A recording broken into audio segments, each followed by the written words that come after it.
The council chamber was enormous, built to impress and intimidate. Thousands of representatives from hundreds of worlds sat in curved rows that rose toward a domed ceiling. In the center, on a raised platform, stood the 7 leaders of the Galactic Council. Captain Han Doyun stood beside Admiral Yoon Hana, looking up at the alien leaders. He wore his dress uniform, cleaned and pressed. The burn marks on his arms were hidden by the sleeves. The exhaustion in his eyes could not be hidden. Overlord Thraxus sat on his throne, his blue-gray skin darker than usual. His 4 eyes burned with barely controlled rage. "This is a mockery," he said. War Master Krell declared the human victorious in error. Mutual destruction is not victory. High Curator Selenis stood at her place. By council law, written 3,000 years ago, if both champions fall in honorable combat, the challenger is granted their request. Captain Doyen challenged for Earth's freedom. War Master Krell acknowledged his victory. The law is clear. The law was written for civilized species. Thraxus slammed his fist on the armrest. Not for primitives who fight without honor. The law says nothing about honor, another council member said. This one was covered in scales with a long neck and gentle eyes. It says only that both must fall in combat. They did. The human wins by law. War Master Krell stood in the chamber, not on the platform but on the floor with the other witnesses. His armor was gone, replaced by simple robes. He had been stripped of rank and position after the simulation, but he stood tall.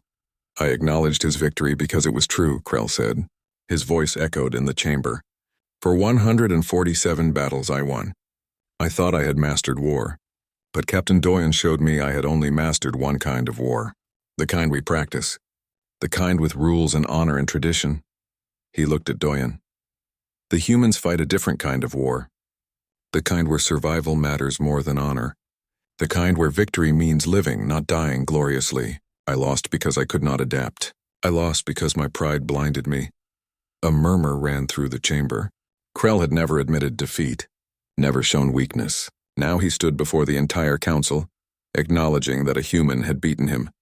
Admiral Yoon stepped forward. "The Galactic Council offered humanity vassalage or death. We chose neither. We chose freedom. Captain Doyen won that freedom fairly by your own laws. Now you must honor those laws. And if we refuse?" Thraxus asked dangerously. "Then you prove the council is built on lies," Selenis said quietly. "For 3,000 years we have claimed to be just, to follow our own laws, to be better than barbaric species. If we break our laws now out of pride, what are we?" Silence fell over the chamber. One of the other council leaders spoke. She was tall and thin with skin like crystal. "High Curator Selenis is correct. We cannot break our own laws. The humans have earned their freedom." She paused. "But more than that, perhaps they have earned our respect." "Respect?" Thraxus looked at her like she was insane. "They attacked our ships. They killed our people." "After we threatened them," the crystal-skinned leader replied. "After we offered them slavery or death. They defended themselves. Would we not do the same?" Another leader nodded, this one with multiple arms and a face like an insect. The human tactics were effective. Brutal, yes. Unconventional, yes. But effective. Perhaps we have become too comfortable, too certain of our superiority. Thraxus stood from his throne. "You would grant them equality? Make them members of the council? After they humiliated us? I would prevent another war," the crystal leader said. 5,000 ships were prepared to attack Earth. How many would have died? Millions? Billions? And for what? Pride? Commander Park stood behind Doyen, her hand near her weapon. Dr. Choi watched the aliens carefully, recording everything. Lieutenant Jiwoo waited at the ship, ready to flee if this went wrong. Doyen remained calm. His grandfather had taught him to never show fear, even when he felt it. The council deliberated for hours. Doyen and the others were escorted to a waiting room. They sat in silence, drinking water from containers that seemed designed for alien hands. "They're going to refuse," Park said. "Thraxus won't let this stand." "Maybe," Yoon replied. "But the others seem reasonable. If we can split the council, Thraxus loses his power." "Politics," Doyen muttered. "I preferred the battle. At least there I knew who was shooting at me." Choi pushed his glasses up. "Captain, if they refuse, what do we do?" "We go home. We prepare for war, and we hope Earth's factories can build ships faster than the council can bring them." Doyen looked at his science officer.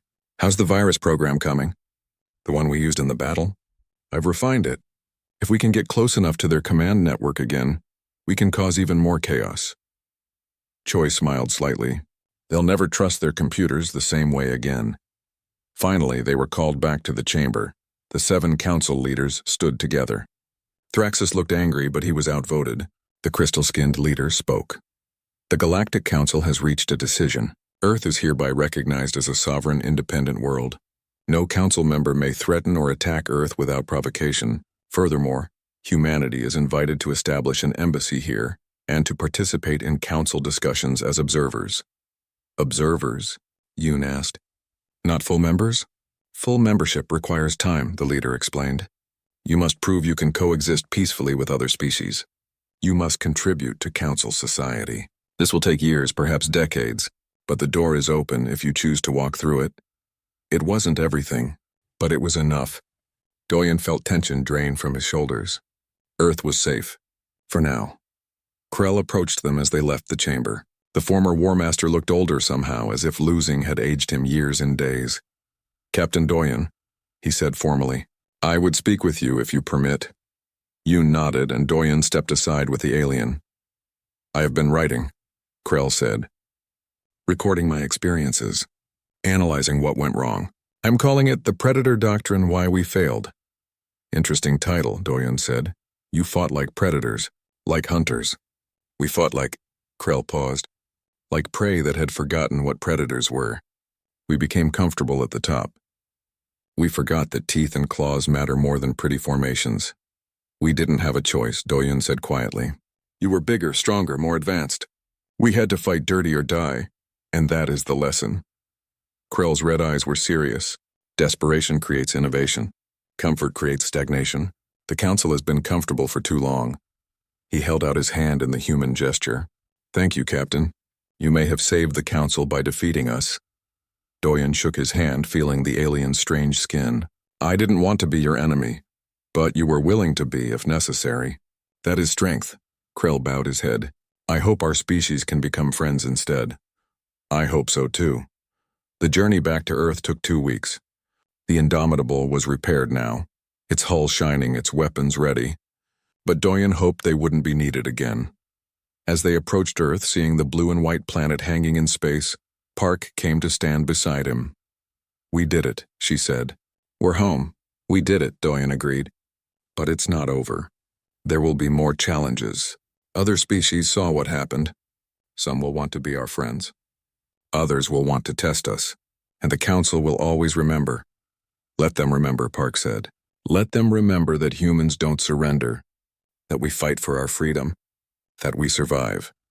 Earth grew larger on the screen. Cities glowed on the night side. Ships moved in orbit. Life continued, not knowing how close it had come to war. Admiral Yoon appeared on the bridge. Captain Doyen, you'll be pleased to know that Earth's government wants you and your crew to receive medals. There will be ceremonies, speeches, the whole thing. Doyen groaned. I hate ceremonies, I know. But you're a hero now. You saved Earth. You'll have to smile and wave. Can't I just keep flying my ship? Eventually. But first you get to be famous, Yoon smiled. Consider it the price of victory. As the ship entered Earth's orbit, Doyen thought about everything that had happened. The battle. The losses. The fear and the hope. He thought about the 2 crew members who had died in the first fight. About the families waiting for loved ones who would never come home. Victory had a price. It always did, but they had paid it. And Earth was free. Months later, in a small apartment in Busan, Doyun visited his mother. She made him dinner, fussed over his scars, and told him he looked too thin. You need to eat more, she said, putting more rice on his plate. Fighting aliens doesn't mean you should forget to eat. He smiled. Yes, Mother. After dinner, he walked to the harbor. The ocean stretched to the horizon, dark and deep. He thought about his grandfather who had taught him to love the sea. The old man had died 3 years ago, but his lessons remained. The sea taught patience. The sea taught respect. The sea taught that being strong didn't mean being big. It meant being able to survive the storms. Humanity had survived its storm. Now they had to learn to sail in new waters. Somewhere in space, on the Council homeworld, Krell wrote his book. Other species read it and learned. The galaxy was changing. Somewhere on Earth, in military academies, instructors taught new tactics. Students learned about the Battle of Helix Nebula. They learned that size wasn't everything. That tradition could be beaten by innovation. That survival mattered more than honor. 3 days had passed since the battle in the Helix Nebula. The Indomitable floated in space, undergoing repairs. Damage control teams worked around the clock, welding hull breaches and replacing damaged systems. The ship looked wounded, with burn marks across its armor and sections open to space. Captain Doyen stood in the observation deck, watching repair crews in spacesuits work on the exterior. Behind him, the door opened. Admiral Yoon Hana entered, her boots clicking on the metal floor. "You should be resting," she said. "I'll rest when the ship is fixed." Doyen didn't turn around. "How many did we lose across the fleet?" 47 dead. 123 wounded. The Admiral stood beside him. "It could have been worse. It's always worse than it should be." Doyen's voice was tired. "What's the Council doing?" "That's why I'm here." Yoon pulled up a data pad. "Our scouts report massive Council fleet movements. They're gathering ships from across their empire. Hundreds of vessels, maybe thousands. They're preparing for a full-scale invasion of Earth." Doyen felt cold. "When? 3 months, maybe 4. They're not rushing. They're being careful now. We taught them to respect us, but we also made them angry." She paused. "Overlord Thraxus is demanding War Master Krell's execution for cowardice. There's a power struggle in the Council. Good chaos is our friend." Doyen turned to face her. "What are our orders?" "We negotiate." Yoon saw his expression and held up her hand. "I know. But Earth's government wants to try diplomacy before this becomes a full war. High Curator Selenis has reached out. She wants to talk. It's a trick. Maybe. Or maybe she's sincere. Either way, we're meeting her. Neutral territory, equal forces. You're coming with me." Doyen wanted to argue, but orders were orders. "When? Tomorrow? Get some sleep, Captain. You look like death." The meeting took place on an abandoned mining station in neutral space. The station was old, built centuries ago by a species long forgotten. Its corridors were dark and cold, but it was perfect for a secret negotiation. Admiral Yoon brought a small team: Captain Doyen, Commander Park, and Dr. Choi. They walked through empty halls, weapons ready, expecting a trap at any moment. High Curator Selenis waited in what had once been the station's control room. She was alone except for 2 guards. The silver-skinned alien looked smaller somehow, less confident than before. "Thank you for coming," she said. Her voice was soft. "Let's skip the pleasantries," Yoon said. "What do you want?" Selenis gestured to chairs that had been set up. "Please sit. This will take time to explain." They sat, though Park kept her hand near her weapon. Doyen studied the alien carefully. She seemed genuine, but aliens were hard to read. "The Council is preparing for war," Selenis began. "Overlord Thraxus has convinced the other members that humanity must be crushed completely. They're gathering the largest fleet in Council history. 5,000 ships." Choi's eyes went wide. 5,000? "We cannot win against that," Park said flatly. "I know." Selenis leaned forward. "That's why I'm here. I don't want this war. Many in the Council don't want it, but Thraxus has turned you into a symbol. If humanity remains free, other species will rebel. The Council's empire will collapse." "Good," Doyun said. "Your empire is built on slavery." "Yes." Selenis surprised them by agreeing. "It is, and I am ashamed of that. But changing an empire of 3,000 years doesn't happen overnight. I want to help you. I want to find a way to peace." Yoon studied the alien. "What do you propose?" "A duel." Selenis pulled up a holographic display. "In Council tradition, conflicts can be settled by single combat between champions. If Thraxus agrees to this and your champion wins, the Council must withdraw and recognize Earth as an independent sovereign territory." "And if we lose?" Doyen asked. "Earth becomes a vassal state as originally demanded." Park laughed bitterly. "That's insane. Who would Thraxus choose as champion? Master Krell? We barely survived fighting his fleet. One-on-one, Krell would destroy any human." "Not necessarily." Selenis changed the display. It showed a different kind of battle. Not ships fighting, but something else. The duel would not be military.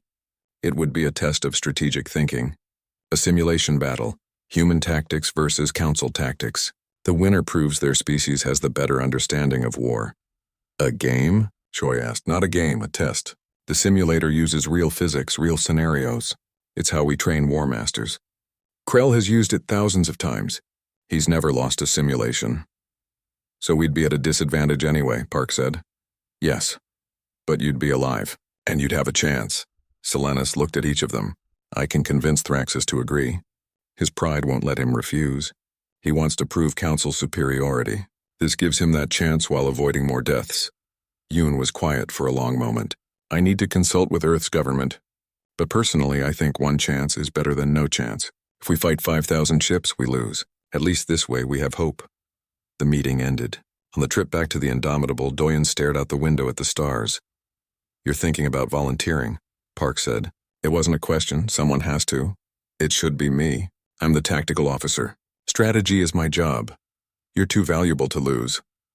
Doyen smiled slightly. Besides, I'm the one who made Krell retreat. If anyone can beat him in a simulation, it's me. Or you'll die trying. Better one death than millions. 2 weeks later, the duel was arranged. The entire galaxy watched. Council citizens wanted to see their champion destroy the human. Earth's people prayed for a miracle. The duel would take place on a neutral space station, in a massive simulation chamber. War Master Krell would command one fleet. Captain Doyen would command another. The scenario would be randomly generated to prevent anyone from having an advantage. Doyen stood in the simulator, surrounded by holographic controls. The chamber was huge, with screens showing simulated space in all directions.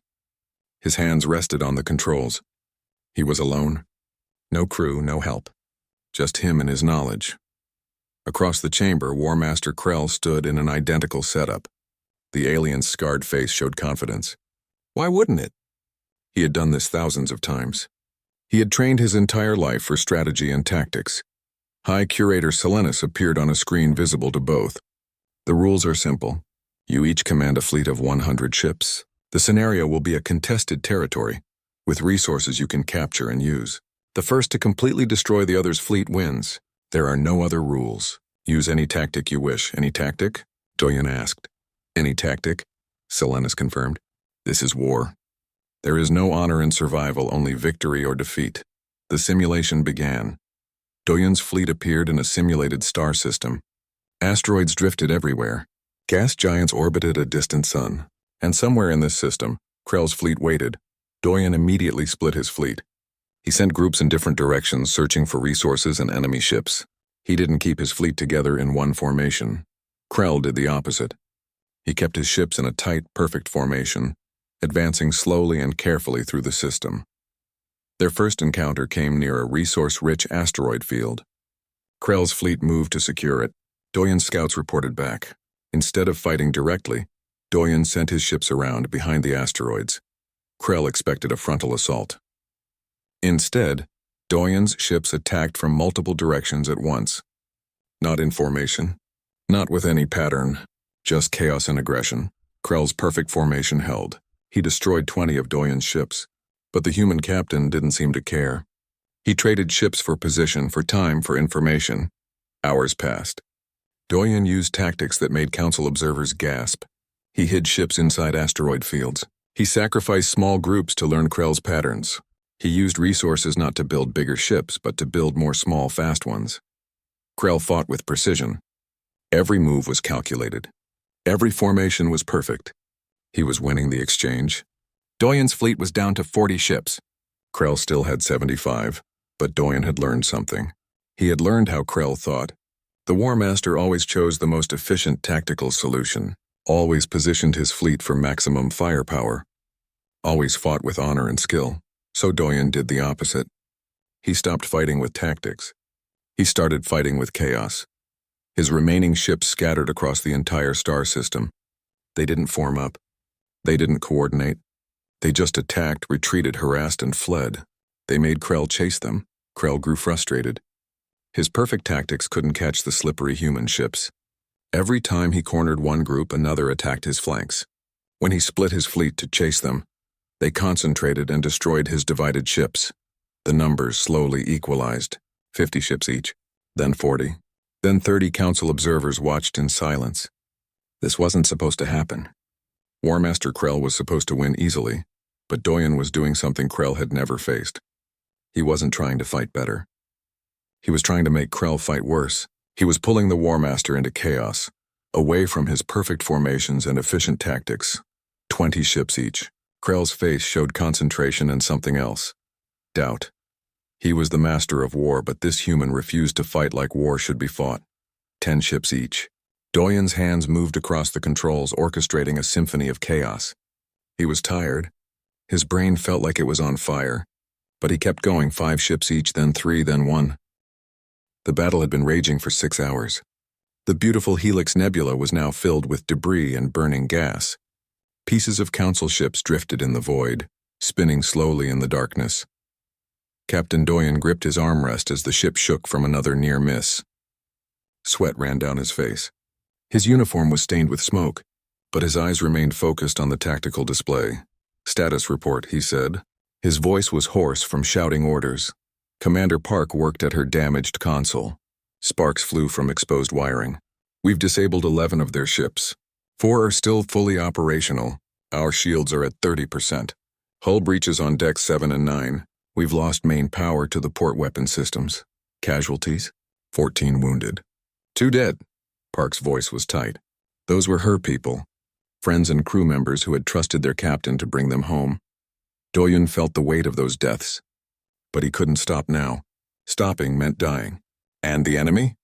Dr. Choi looked up from his station. His glasses were cracked and blood ran from a cut on his forehead. "My virus is still working, but they're adapting. Their communication network is slowly recovering. We have maybe 2 more hours before they coordinate properly." Lieutenant Jiwoo turned in her chair. Her young face looked years older now. "Captain, we can't keep this up. The ship is falling apart. If we take another direct hit," she didn't need to finish. Everyone knew. One more solid hit would break through their weakened shields.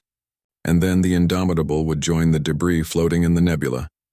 On the Council flagship, War Master Krell studied his own tactical display with growing frustration. His perfect battle formation was destroyed. His ships limped through space, trying to regroup. 8 of his vessels were crippled. 3 more were damaged. Only 4 remained at full strength. In 147 battles, he had never lost a single ship. Now in 6 hours, the humans had destroyed or disabled most of his fleet. "This is impossible," his tactical officer said. "Our ships are superior. Our weapons are more powerful. Our technology is more advanced. How are they doing this?" Krell watched as the human ship appeared again, fired a burst of missiles, and vanished before his ships could target it properly. "They're not better than us," he said slowly. "They're different than us." Overlord Thraxus paced the bridge. His blue-gray skin had turned pale. "Explain."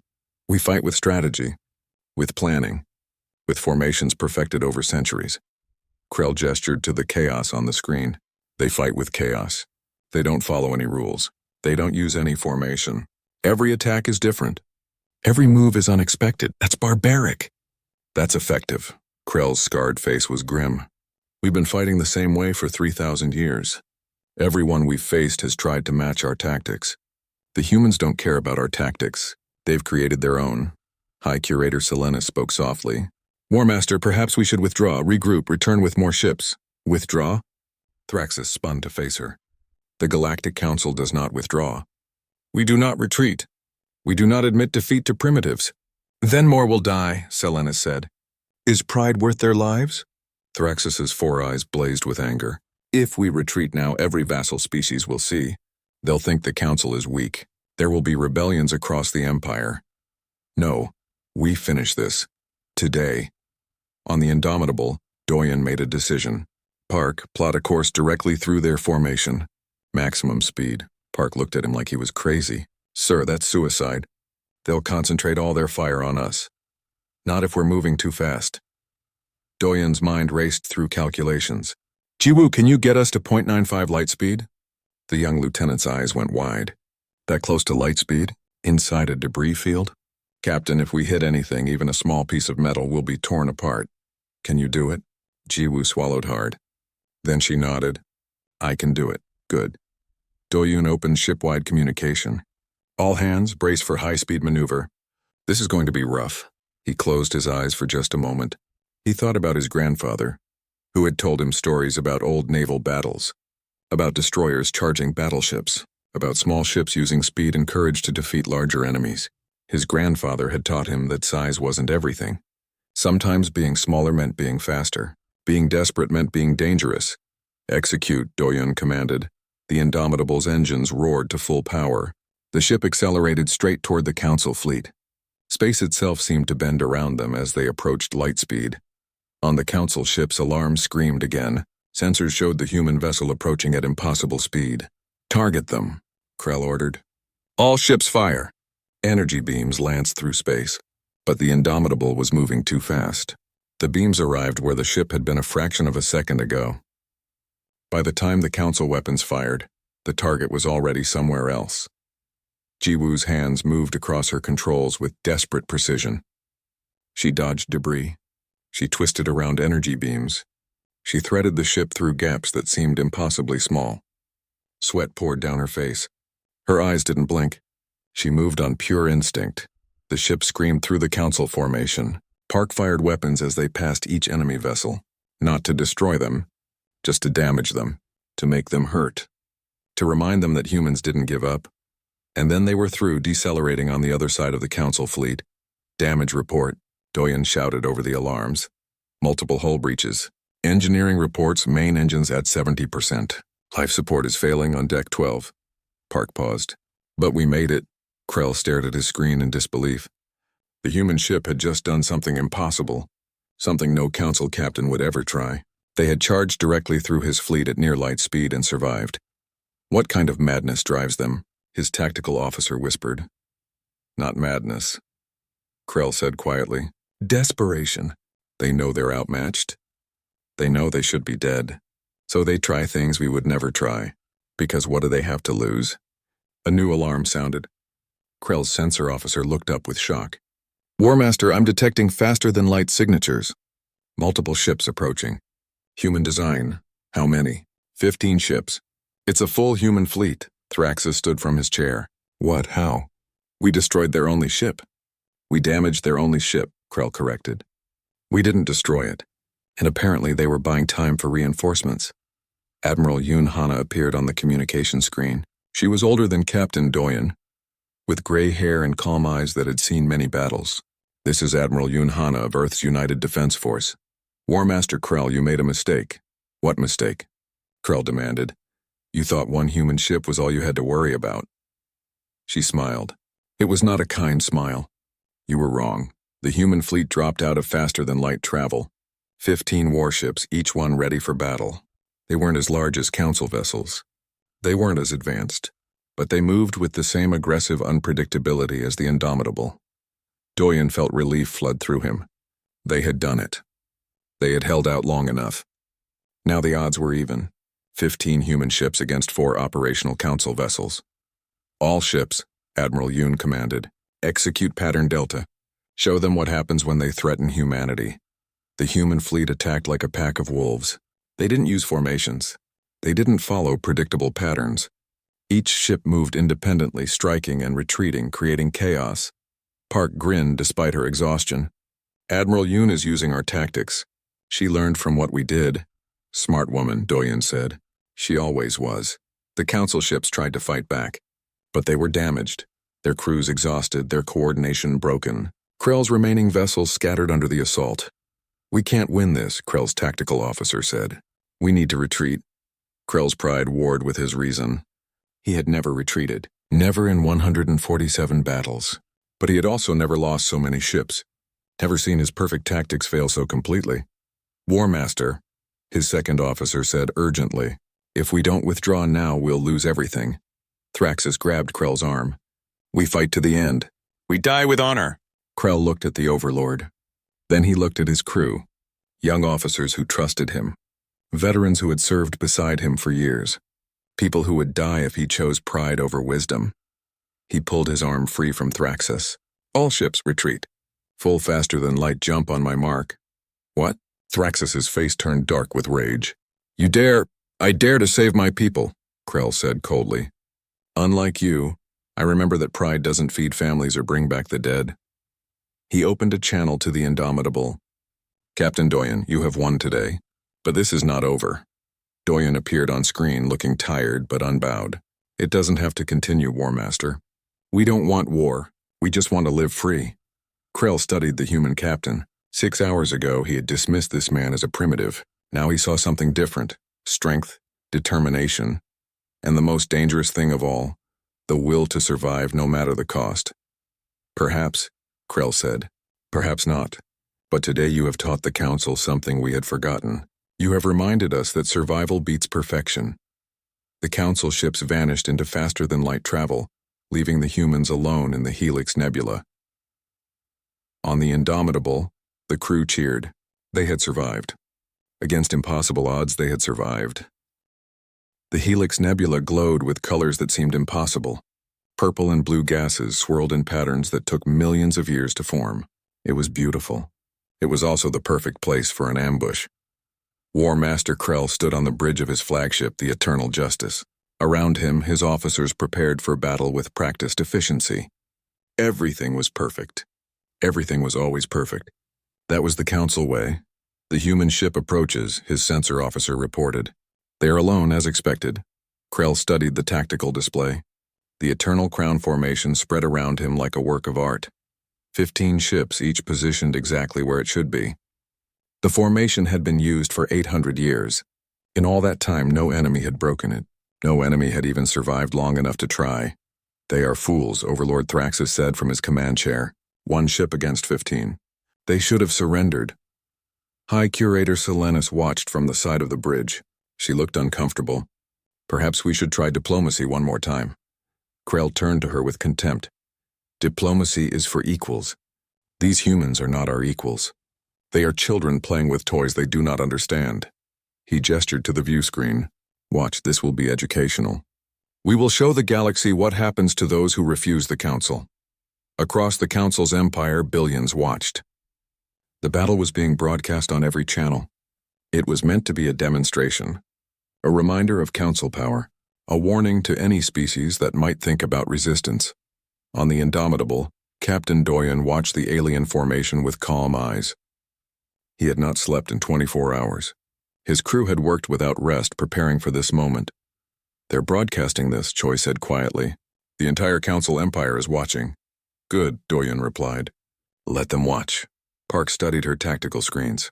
Captain, I've analyzed their formation. It's exactly as I thought. It's designed for show. Each ship is positioned to look impressive, but their flanks are exposed. They don't cover each other properly. Why would they? Doyen asked. No enemy has ever survived long enough to hit their flanks. Until now, Park said with a small smile. Jiwoo's hands trembled slightly on her controls. She was scared. Everyone was scared. But she kept her voice steady. Course plotted, Captain. Microjump coordinates ready. It's going to be rough. Everything worth doing usually is. Doyen stood. Choi, status on their communication network? The doctor pushed his glasses up his nose. I found the command node. It's on Krell's ship. If we can get close enough, I can inject a virus. It won't destroy their network, but it will create confusion. False sensor readings, delayed commands, corrupted targeting data. How close? Very close. Within 200 meters. Park whistled softly. That's suicide range. Their point defense systems will tear us apart. Not if they're not expecting us. Doyen returned to his command chair. All hands battle stations. This is not a drill. This is real. Some of us may not survive what comes next, but Earth will remember us, and the Council will never forget us. He opened a channel to the alien fleet. This is Captain Han Doyen. Last chance, War Master Krell. Let us pass and nobody has to die today. Krell's laugh echoed across the channel. Brave words for a dead man. Prepare to fire. We will give them one warning shot. Let them see the power they face. The Council ships opened fire. Energy beams lanced through space, brilliant and deadly. They passed within meters of the Indomitable, close enough to make the shields flare and sparkle. Close enough to show exactly what those weapons could do. Warning shot, Park muttered. How generous. Doyen said nothing. He watched the display, counting seconds in his head. The Council ships closed in, moving into position for the kill. They moved slowly, confidently. They had all the time in the world. They're surrounding us, Jiwoo reported. The formation is tightening. Perfect, Doyen said softly. Kill main power! Make it look like their warning shot damaged us. The lights on the bridge dimmed. The engine sounds faded to nothing. On every council ship, sensors showed the Indomitable drifting, powerless, defeated. Krell smiled. Closer. We will destroy them with honor, face to face, so they can see death coming. His ships moved in. The eternal crown formation compressed like a fist closing around its prey. On the Indomitable, the crew sat in darkness. Only emergency lights glowed red. Doyen could hear his own breathing. He could hear his heart beating. He thought about his grandfather who had taught him to sail when he was young. The old man had told him that the sea was patient. The sea waited for mistakes. Space was like the sea. It waited for mistakes. Distance to Krell's ship, Doyen whispered. 500 meters in closing, Park replied just as quietly. 400. 300. Doyen's hand tightened on his armrest. Now the Indomitable roared to life. Every engine fired at once. The ship leaped forward at maximum acceleration, straight toward Krell's flagship. On the council ships, alarms screamed. Krell jerked forward in his seat. The Indomitable didn't slow down. It aimed straight for the Eternal Justice like a missile. At the last second, it twisted, rolling sideways, engines howling. It passed within meters of Krell's ship, so close that paint would have scraped if ships touched in space. Choi's virus uploaded in a fraction of a second. Then the Indomitable was through, breaking out of the Eternal Crown formation. Jump, Doyen commanded. Space twisted. The Indomitable vanished, reappearing 200 kilometers away behind the Council fleet. On the Council ships, chaos erupted. Screens showed false targets. Computers reported ships that weren't there. Targeting systems locked onto friendly vessels. Communication channels filled with confusion. What is happening? Thraxus shouted. Where did they go? Krell's tactical officer worked frantically at his console. The formation is breaking. Ships are reporting system failures. Impossible. Our systems are perfect. The Indomitable appeared again, this time above the Council fleet. Park's weapons came to life, but she didn't target the warships. She targeted their support vessels, the ammunition carriers, the command relays, the repair drones. Explosions bloomed in space. Not big explosions, small ones, precise ones, enough to cripple but not destroy. They're not fighting with honor, Krell's second officer protested. They're fighting to survive, Krell said slowly. Something changed in his eyes. Something like understanding, or maybe fear. The Indomitable jumped again, and again. Each time it appeared somewhere unexpected. Each time it struck fast and disappeared. It used the nebula itself, igniting pockets of gas to create explosions that scattered the Council formation. Jiwoo's hands flew across her controls. She threaded the ship through spaces that seemed too small. She moved with instinct rather than calculation. The ship twisted and rolled like a bird, like a dancer, like something alive. Park launched missiles that broke apart into thousands of fragments. The fragments spread out, creating clouds of deadly metal. Council ships scattered, breaking their perfect formation. Reform the Eternal Crown, Krell ordered. Reform the formation. But his ships couldn't, they were too spread out. The virus had corrupted their coordination.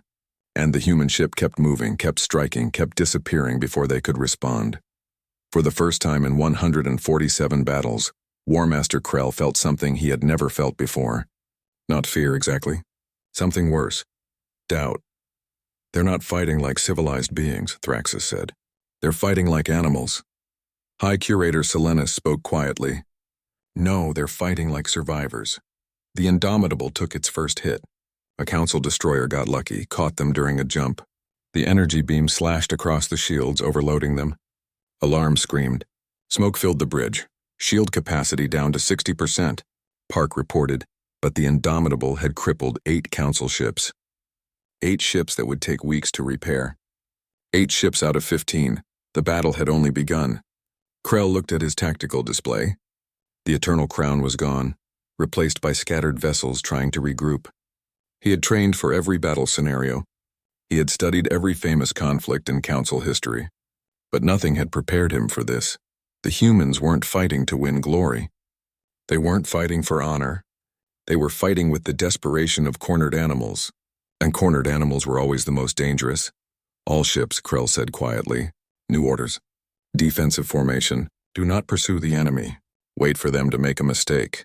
But even as he gave the order, he wondered, what if the humans didn't make mistakes? What if this chaos, this madness, this refusal to fight properly was exactly what made them dangerous? In space, the Indomitable vanished again, leaving only cooling debris and shocked alien crews. The galaxy was watching, and the galaxy was learning something new. The Council had mastered war. But the humans had mastered something the Council had forgotten. They had mastered the will to survive at any cost. The stars looked different this far from Earth. Captain Han Doyun stood on the bridge of the battleship Indomitable, watching the view screen with careful eyes. His crew worked quietly around him, checking systems and running diagnostics. They had been in deep space for 3 months now, exploring routes that no human had ever traveled before. Doyun was a tall man with gray streaks in his black hair. He had served in Earth's United Defense Force for 20 years. His uniform was neat, his posture straight, but his eyes showed the tiredness of too many long nights in command. He had seen combat before, back when pirates raided colony ships near Mars. That seemed like child's play now. The alert system beeped.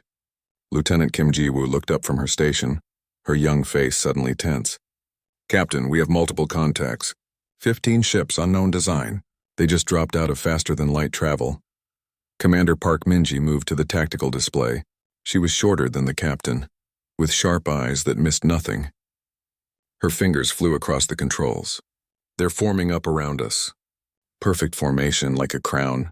These ships are big, Captain. Each one is twice our size. Doyun felt his stomach tighten, but his voice stayed calm. Hail them. Standard first contact protocol. Dr. Choi Suho adjusted his glasses and worked at the science station. Their technology is incredible. Energy readings are off the scale. These ships are more advanced than anything we have. The view screen flickered. A face appeared. It was not human. The alien had blue-gray skin, 4 eyes arranged in a square pattern and a mouth that seemed too wide. Gold armor covered its body. Behind it, other aliens moved with military precision. I am Overlord Thraxus of the Valan Empire, speaking for the Galactic Council. The alien's voice was deep and cold. The translation software worked perfectly. You are humans. We know of your kind. You have stumbled into Council space. Doyun stepped forward. I am Captain Han Doyun of Earth's United Defense Force. We come in peace. We did not know this area belonged to anyone. We can leave peacefully, the alien laughed. It was not a friendly sound. Leave? No, you misunderstand your situation. The Council rules this galaxy. We have done so for 3,000 years. Every species we meet has 2 choices. Join us as vassals or die. Park Min-ji's hand moved slightly toward her weapon controls. Doyun caught her eye and shook his head slightly. Not yet, vassals? Doyun kept his voice level. What does that mean? Another face appeared on screen. This alien was thinner, with silver skin and large black eyes. I am High Curator Selenas. Vassalage is simple. You give us your technology, your ships, your resources. In return, we protect you. We guide you. We make you civilized. Civilized? Ji-woo whispered. Doyun heard the anger in her voice. Thraxus spoke again. You are primitives. You only just discovered faster-than-light travel. We have mastered it for millennia. We have mastered war itself. No species has ever defeated the Council in battle. We are perfect in combat. A third alien appeared. This one wore different armor, covered in medals and symbols. Its eyes were red and its face bore scars. I am War Master Krell. I have won 147 battles. I have never lost. I have never retreated. You humans should feel honored. When you surrender, you will be remembered as wise. Doyun felt his jaw tighten. His grandfather had taught him about bullies when he was a child. They always talked big. They always expected fear. And if we refuse? Krell smiled, showing sharp teeth. Then in 24 hours we will destroy you. Your ship will be torn apart. Your crew will die in the cold of space. And we will return to Earth and make them vassals anyway. But you will not be there to see it. The screen went black. Silence filled the bridge. Then everyone started talking at once. Captain, we can't fight 15 ships. Their weapons could cut through our shields in seconds. We should run. Jump to faster than light and get out of here. Doyun raised his hand. The crew fell silent. He turned to Park. Assessment? Park studied her screens. We're outgunned badly. Their formation is called the Eternal Crown. I found reference to it in our database. It hasn't been broken in 800 years. It's designed to focus fire and prevent escape. She paused. But Captain, there's something strange. What? The formation is perfect. Too perfect. It's arranged for beauty, for intimidation. Their ships don't protect each other's weak points. They're not positioned for actual defense, Dr. Choi spoke up. I've been analyzing their communication. They use quantum-linked networks. Everything is coordinated through a central command system. Very efficient, but if you could disrupt it, we'd need to get close for that, Park interrupted. Very close. And we'd need to survive long enough to do it. Jiwoo turned in her chair.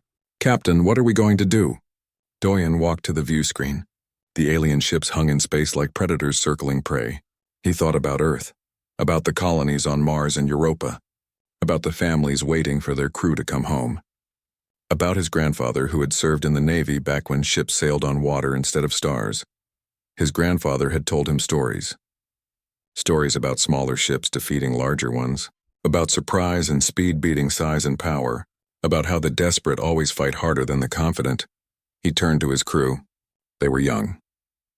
Jiwoo was barely 23. Even Park, his second-in-command, had only seen minor skirmishes. But they were smart. They were brave. And they were human. Contact Earth. Send them everything we've learned. Tell Admiral Yoon Hana what happened here. He paused. And tell her to send the fleet, but not here. Send them on Vector 77 Alpha. The long route, Captain? Choi looked confused. Doyen smiled. It was not a happy smile. We're going to buy them time. We're going to show the Council something they've never seen before. What's that, sir? Jiwoo asked. A human fighting for survival. He sat in his command chair. Park, I want tactical analysis of every ship in that formation. Find me weaknesses. Choi, study their communication network. Find me a way to break it. Jiwoo, plot me micro-jump coordinates. I want to be able to move faster than they can track. Sir, that's dangerous. Micro-jumps near other ships could tear us apart. So could sitting here waiting to die. Doyen looked at his crew. They think we're primitives. They think war is something they've mastered. They're wrong. War isn't about honor or perfect formations. It's about survival. And humans have been surviving since we lived in caves and fought with rocks. Park grinned. You want to fight dirty? I want to fight smart. There's a difference. He opened ship-wide communication. All hands, this is the captain. In 24 hours, we face an enemy that thinks we'll surrender or die easily. They've forgotten something important. We're not just any species. We're humans. We're the species that turned wolves into dogs. We're the species that crossed oceans in wooden boats. We're the species that looked at the stars and decided they belong to us too. He paused, letting his words sink in. These aliens think they've mastered war. Let's show them what happens when predators meet prey that fights back. Let's show them why humans don't bow. All stations, battle readiness. We have 24 hours to prepare. Let's make them count. The crew responded with determination. Doyen watched them work. He sent one final message to Earth, coded and encrypted. They think we're prey. Let's show them what predators look like. Then he began to plan.